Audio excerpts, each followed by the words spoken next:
Ya artinya ini buat ini ya, buat teman-teman yang ngelihat. Jadi kita bisa kuliah di Jepang tanpa beasiswa Pak Ari Tanpa ya. beasiswa. Modal part-time job. Part-time job dan nekat ya. Nekat, modal kalau orang Surabaya bonek lah gitu. Bonek. Ya.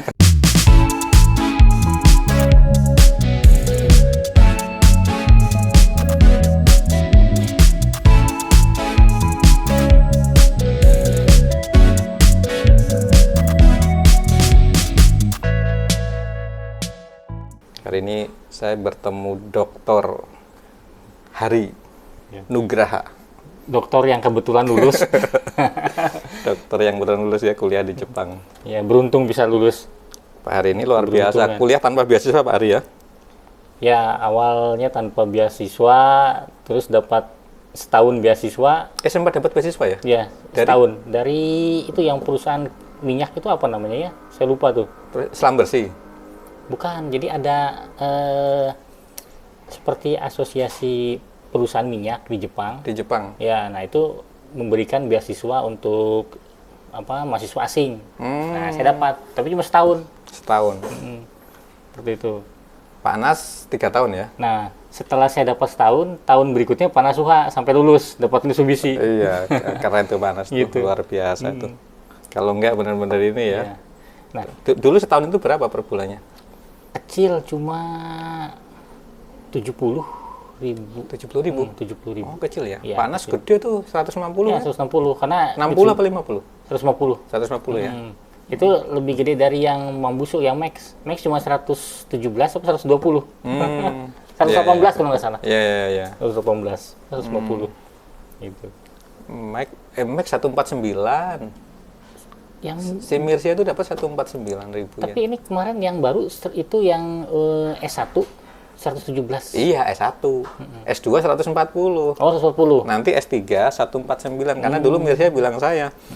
Mirsia kan dari S2 udah Mirsia itu dari research student. Oh, 109 ya. Dia dapat kan 140. Terus begitu terima PSD, dia dapatnya 149. 9. Dia cerita ke saya, tahu nggak Joko Sang, saya dari research student ke PSD cuma naik 9.000.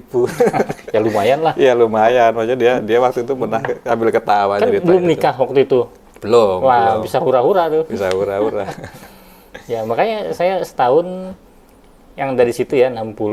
Nah, akhirnya untuk biaya sekolah.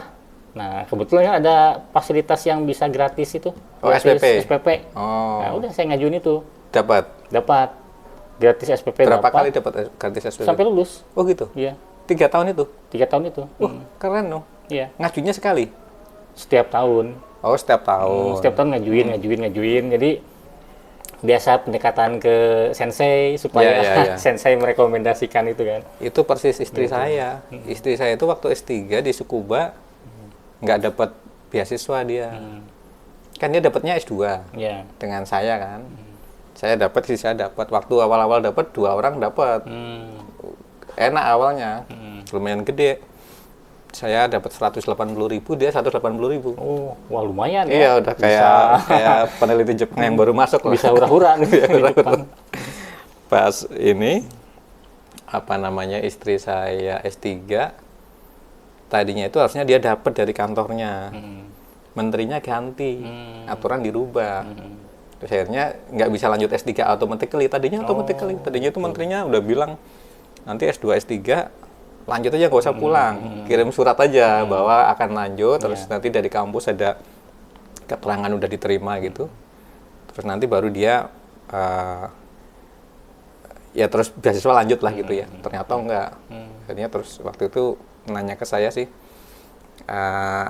gimana ininya, kira-kira lanjut S3 enggak? Akhirnya ya kan kita punya tabungan di awal ya, kan enggak hura-hura banget juga, enggak, dari awal nabung juga kita.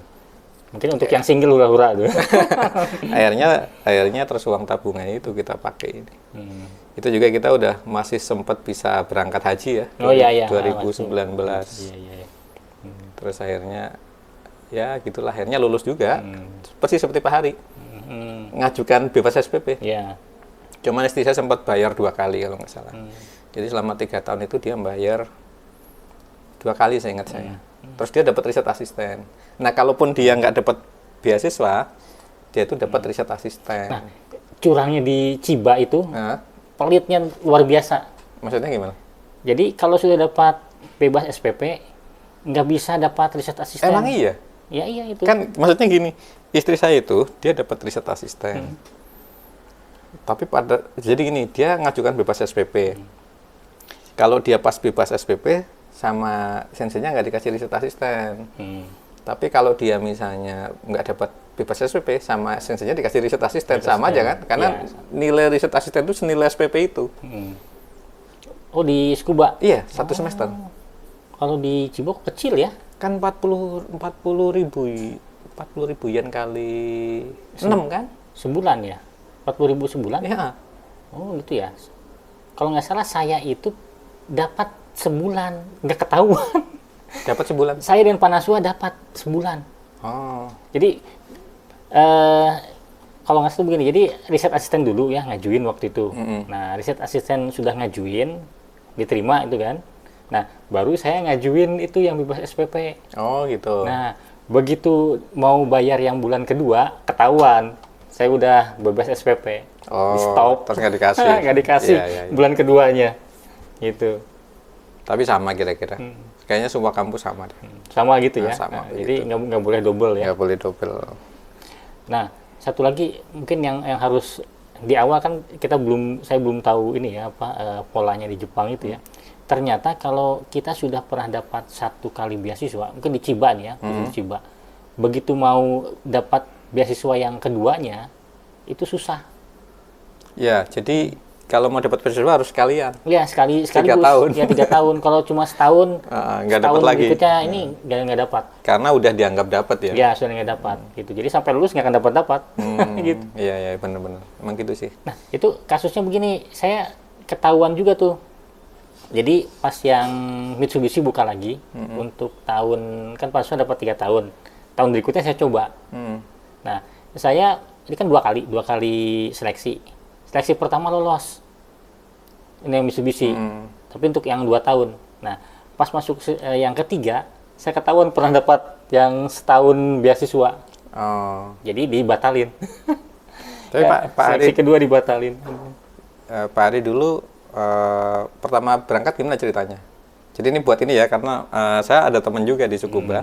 Dia juga kasusnya sama. Dia itu nggak ada beasiswa berangkat dan akhirnya sampai sekarang dia masih di sana, belum balik. Ya bisa survive. Bisa survive. Tapi ya baik itu, suami istri, part time job. Nah, ya itu. Jadi kuncinya baik tuh. Kuncinya baik itu. Ya. Ya artinya ini buat ini ya, buat teman-teman yang ngelihat. Tapi jadi kita bisa kuliah di Jepang tanpa beasiswa Pak Ari tanpa ya? beasiswa. Tapi ya memang modal awalnya, nah beruntung waktu itu saya sih ini ya, modal awal 1 semester minjam ke kampus. Gitu. Dikasih. Nah jadi saya berpikir nanti semester kedua nyari lagi kan ya, mikir gimana. Nah untung semester keduanya dapat yang tadi, yang dari apa JGC. Tapi minjemin kampus balikin kan? Balikin setelah sekarang balik ke sini. Oh. Langsung dipotong gaji saya tiap bulan. Di sini? Di sini. Kok dia percaya ya? Ya karena kan saya harus balik ke sini, nggak boleh ini. Bukan, maksudnya agunannya apa Pak Ari minjem itu? Agunannya apa? Jaminannya? Nggak ada. Jaminannya saya kan tanda tangan kontrak dengan kampus. Bahwa lulus, saya harus balik ke... Enggak, kalau model Indonesia kan meskipun tanda tangan kontrak, kalau nggak ada gunanya mana dikasih. Jadi itu personal. Oh, personal. Saya dengan kampus saja personal. Jadi kampus mengizinkan saya S3, terus gaji tetap dibayarkan berapa persennya gitu ya, dari gaji pokok berapa persennya dibayarkan tiap bulan, terus dikasih pinjaman lunak gitu ya untuk survive 1 semester awal, nah, gitu, seperti itu. Jadi, kalau proses awalnya kan biasanya gini, profesor Jepang itu kan mau nerima kalau kita punya beasiswa kan, atau ada yang nanggung. Nah, itu kampus yang bikin, kampus yang menjamin. Jadi kampus ini membuat surat. Kan Pak Ari pertama ke Chiba pas kita ketemu konferen itu kan, ya, benar nggak? konferensi. IJJS kan? Ya. IJJS, terus Pak Hari, Pak Nas, sama satu Pak dari Pak Alip ini. Oh gitu. Ya, dengan Pak Alip di sana sebelah pojok. Iya. Bertiga gitu. Terus waktu itu kan juga saya ingat Pak Nas ngasih kartu namanya kan waktu itu kan. Kartu namanya Pak Hari juga. Nah, terus saya tuh Pak Hari ketemu profesor ceritanya nih sambil konferen. Ya. Atau gimana? Sebenarnya waktu itu nggak ada niat tuh nggak ada niat ke Chiba. Saya tuh sebenarnya udah hampir dapat di Taiwan. Dan dapat beasiswa. Ya, pokoknya sekitar 80% dapat peluang beasiswa di Taiwan waktu itu. Udah hampir. Nah, terus saya iseng-iseng sebelum ke Jepang itu coba lagi cari siapa profesor yang bisa nerima gitu ya. Bisa nerima gitu. Nah, jadi belum ada balasan. Nah, begitu sampai di Chiba, terus ketemu senseinya. ada satu profesor yang saya sekarang ini yang membalas email saya itu. Oh. Nah, begitu dibalas, setelah selesai conference, saya samperin kan. Oh, gitu. Dia senang pasti. Iya, samperin, ngobrol, ya udah dia mau kan. Mau, langsung saya ke sana. Tapi dengan itu juga bilang kalau beasiswanya belum tentu ada kan? Bilang nggak ke senseinya? Saya nggak bilang, saya ada beasiswa atau enggak. Gitu, saya belum bilang. Nah, udah saya tanyain ke sana, ke bagian siapa itu, Misato ya, Sato-san. Sato-san yang di Gakumo. Di Gaku itu, Yang kantor itu. Kantor mahasiswa Fakultas kan? Gakumo kan? Nah, Gakumo, dari situ. Ke situ. Untuk pendaftaran. Dibantu sama Pandu. Oh, ada Pandu ya. Pandu. Jadi Pandu yang ngomporin tuh. Saya mikir-mikir, ya udahlah, coba yang di Chiba gitu kan, biarpun tanpa beasiswa gitu. Ya, akhirnya milih beasiswa. Yang Taiwan saya saya lepas gitu. Itu udah siap konsekuensi kalau nggak dapat beasiswa? Ya, Baito udah siap. Udah Baito, karena sebelumnya saya tanya Pandu, terus istrinya Pandu Baito kan.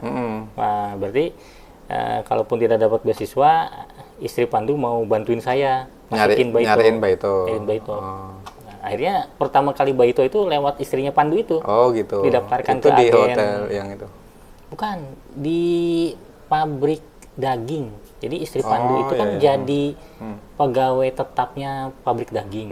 Nah, saya diajak kerja ke situ lewat agennya dia. Tapi karena lewat agen, dipindah-pindah tuh. Sebulan atau 2 bulan di pabrik daging, nanti pindah ke pabrik roti, ke pabrik coklat, pabrik apa gitu, muter. Kontraknya bulanan memang? Kontraknya... Atau pabrik dagingnya itu memang butuhnya mungkin ini ya, jangka pendek ya, gitu jangka pendek. Jadi kalau dengan agen itu tidak ada kontrak. Tidak ada kontrak, tapi dia baiknya ada komitmen. Jadi komitmennya begini, sebulan itu saya minimal dikasih berapa banyak pekerjaan. Gitu.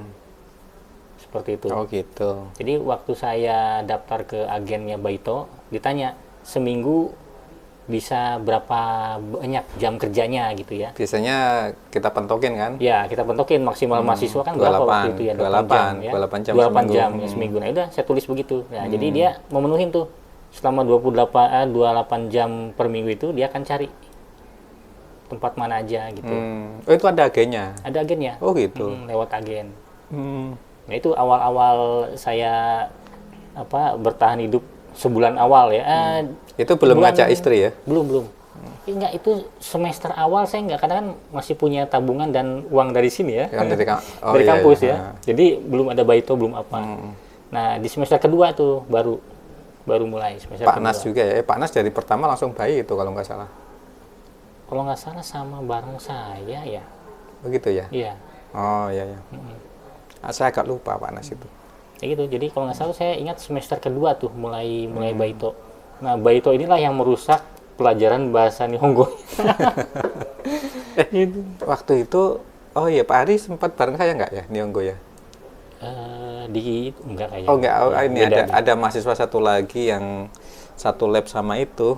Pak siapa tuh yang di mesin di belakang? Pak siapa yang jadi pengurus CICC itu? Sekarang masih yang terus postdoc itu? Oh, Pak tetangga saya bukan ya? Yang di Sawaicho. Ya lah, kira-kira itulah pokoknya. Pak Marlin. Nah, Pak Marlin. Pak Marlin. Kan waktu itu ada juniornya juga, kelas Nihongo bareng saya, cuman katanya dia terus akhirnya kabur. Ya, sama kayak saya, cuma 1 semester. Bukan, kabur dari Chiba. Oh, hilang. Gitu. Balik ke Indonesia, kabur pokoknya, melarikan diri dia. Lupa saya namanya siapa. Apa Anda nggak dapat beasiswa atau gimana tuh? Nah, itu juga. Waktu itu saya sempat ngobrol dengan ini juga. Mereka teman-teman menyayangkan sih. Kan dia kan dari S1. diterima di situ tuh langsung doktor loh, nggak pakai S2 loh. 4 tahun fast track. Oh gitu. Waduh. Enak itu sebenarnya. Nggak tahu kenapa dia nggak kuat kali. Atau ya karena baru dari S1 mungkin ya. Ya tekanan dari sensei mungkin ya. Tekanan dari sensei. Tuntutannya banyak. Tapi kan sebenarnya tinggal nanya senior-seniornya pasti ini kan. Ya pasti dibantu lah gitu ya, asal daya tahannya ini. Nah itu terus senseinya tahu Pak Hari nggak dapat beasiswa, terus gimana dia responnya? Sensei sebenarnya Nggak terlalu peduli malah. nggak tahu peduli, mau dapat beasiswa, nggak mau apa, mau dapat mau apa, dia tutup mata gitu. Dia mahasiswa Cina banyak nggak?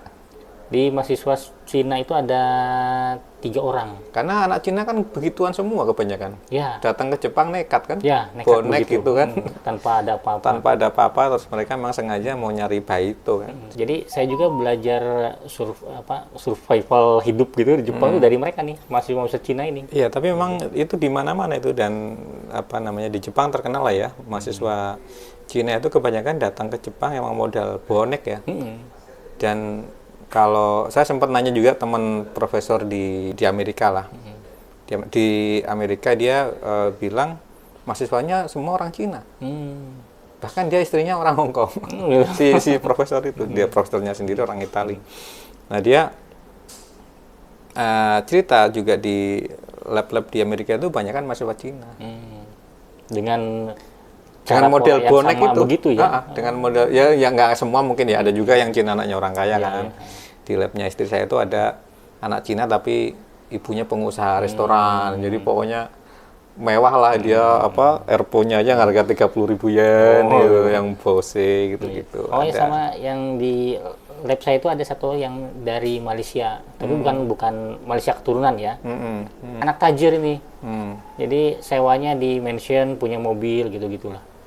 Seperti itu. Iya. Tapi saya waktu itu sempat apa namanya, ya memang anak-anak Cina banyak gitulah.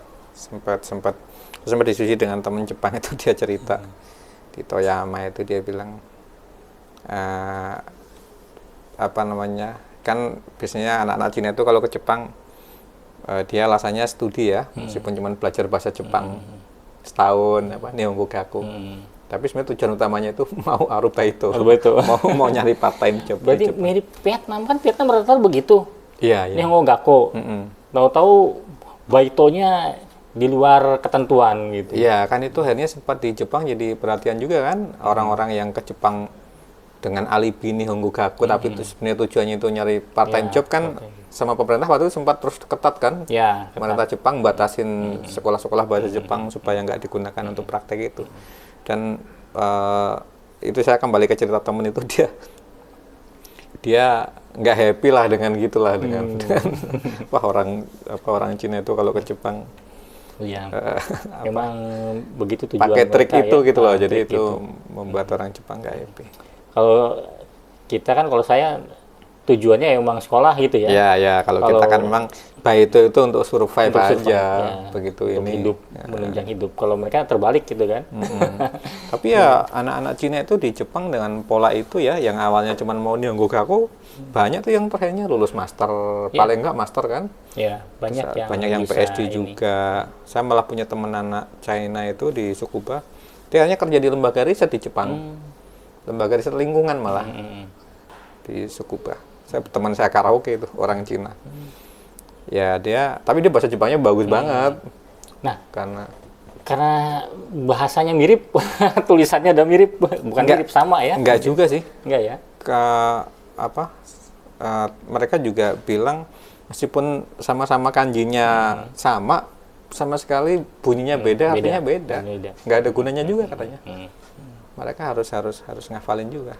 Malah kalau Korea malah hampir mirip. Oh gitu. Korea sama Jepang itu hampir dekat, tapi hurufnya sama sekali beda. Tapi kalau beberapa istilah hampir mirip. Makanya anak-anak Korea bahasa Jepangnya kan bagus-bagus. Iya, bagus-bagus. Ya itulah, kalau orang Indonesia ini lemah di bahasa. Saya aja hampir 4 tahun kan, total 3 tahun setengah lebih ya. Gitu. Ya itu, sampai terakhir lulus itu nggak bisa ngomong. Ngomong panjang gitu. Ngomong sepenggal. Karena nggak ikut les bahasa kan? Ya, nggak ikut bahasa. Jadi nggak ada kesempatan belajar. Jadi apa yang didengar aja dari Aruba itu kan, Aruba itu ngomongnya gitu-gitu aja kan. Yang bahasa-bahasa begitu kadang-kadang kasar Bahasa bahasanya. non formal kayak kuru gitu. Ya, kayak Kuru datang kan kuru. Kuru terus. Tadi san kuru desu ka? Nah, terus ini Nah, yang ngobrolnya kan orang Filipin. Yang ngomongnya Filipin kan beda. Iya, iya, iya. Gitu. Aduh. Iya sih kalau Baito gitu-gitu aja. Kan banyak Filipin ya pas itu. Filipin, Vietnam itu kan dua tuh ya, Cina itu kan dari Cina. Tapi Baito itu juga nambah kosakata sih. Kayak misalnya kita kalau kita nggak perlu kan orang Jepang kalau dulu belajar bahasa Jepang kan iranai, istilahnya kan iranai ya. Iranai. Tapi kalau begitu di Baito kita jadi tahu oh bisa pakai suara nai kan. Suara naik. Suara nai. Saya kan sering mau ngambil barang apa itu suara nai. Oh nggak perlu gitu. Saya sempat Baito loh di hotel. Oh iya, pernah cerita juga panas. Iya, ya. sempat Baito 6 bulan lah sebelum berangkat haji itu. Ya memang dari semuanya Baito itu paling enak itu di hotel sebenarnya. Memang apa ya, lebih sebenarnya mau jamnya sih nggak terlalu panjang. Cuma kalau kita mau panjang-panjangin bisa gitu. Baito di hotel itu kerja per jam dapat pertama itu berapa ya? 875 Pak ya? 875 yen. Sekitar itu. Ya kalau di kurs 100.000 lah ya. Ya, 100.000. Terus kerja sehari 5 jam saya dulu. Jadi sehari kerja itu dapat 500.000. Di Indonesia kan nggak ada kerjaan kasar. Kerja 5 jam digaji Tukang aja tukang sehari 300.000. Ya itu sehari. Itu udah tukang bagus itu. Ya, itu apa yang ahlinya. Yang ahlinya. Kalau kenaiknya paling berapa? Ya bedalah negara ininya ya. Ya, tapi ini pengetahuan baru ya mungkin banyak apa teman-teman di luar sana pengen tahu juga ya. Ternyata kita bisa kuliah ke Jepang tanpa beasiswa ya. Beasiswa. Dengan modal Aruba itu. Aruba itu part time job. Ya, part time job. Dan ini sebenarnya yang saya hampir ditolak waktu itu. Jadi tolak tuh gini. Ada dua metode tuh supaya kita bisa diterima di Chiba waktu itu ya. Pertama, kalau kita tidak punya beasiswa bisa, tapi di rekening harus punya uang yang biaya hidup selama 3 tahun. Oh, ada itu sama kayak ke Jerman. Ya, gitu. Ke Jerman kan harus ada rekening minimal 100 juta Ya, gitu ya Nah, kira-kira. kalau waktu di Jepang saya kuliah 3 tahun. Nah, disuruh tulis sebenarnya kita bebas mau nulis berapa aja biaya hidup kita. Misalnya biaya hidup kita sebulan 100.000 ya. 100.000 yen misalkan gitu ya. Nah, berarti 100.000 dikali 3 tahun berapa? Nah, itu dilihat ada nggak di rekening kita segitu. 100.000 per bulan misalkan. 100.000 kan berapa? 100.000 kan 13 juta ya. Ya, jadi berarti harus punya 130 kali 3. Jadi hampir berapa? 130 berarti hampir 400 juta. 490. Ya. 390. 400 juta ya. Anggap 400 juta lah. Jadi di rekening kita harus punya 400 juta. Baru kita bisa sekolah di sana. Itu aturan kampus apa imigrasi? Di kampus. Oh, di kampus. Jadi kita sudah bisa diterima kalau ada begitu, gitu ya. Kalau tanpa beasiswa di rekening. Nah, sempat waktu itu ada yang ini apa bilang ya udah pinjam aja dari mana-mana kumpulin gitu ya, dikumpulin. Yang penting di rekeningnya ada, kirim ke itunya ke kampus gitu ya. Lihat ada selesai gitu ya. Tapi akhirnya gimana? Nggak dimasalahin? Karena saya nggak bisa ngumpulin uang sebanyak itu. Paling pinjam tuh 1 juta, 2 juta kan nggak mungkin gitu ya. Bisa sampai 400 juta gitu. Nah, cara kedua tadi kampus yang apa menjamin kampus yang di sini. Nah, akhirnya saya minta ke rektor untuk menjamin, ya, menjamin, buat surat jaminan. Ya, menjamin saya bahwa selama saya kuliah di sana, kampus yang akan menjamin semuanya gitu seperti itu. Nah, itu boleh. Tapi itu apa namanya? Berarti selama di sana kan masih digaji kan di kampus kan? Masih. Oh, ya. Itulah lumayan lah ya bisa. Jadi ya memang ada apa ya bergaining ya dengan kampus. Kampus mengeluarkan ini, saya harus gimana, ada apa ya gitulah. Cari trik temunya sampai saya bisa ini. Gitu. Ya akhirnya inilah ya. Dan kebetulan waktu itu yang baru S2 keluar ya, yang maksudnya tanpa beasiswa. Sebelumnya sudah ada yang dapat dari LPDP, dari apa itu udah berapa orang ya? Yang keluar itu ada 2 orang atau 3 orang ke Australia dan Inggris dari kampus. Nah, yang di luar itu baru saya dan Panasuha. Oh gitu. Ya.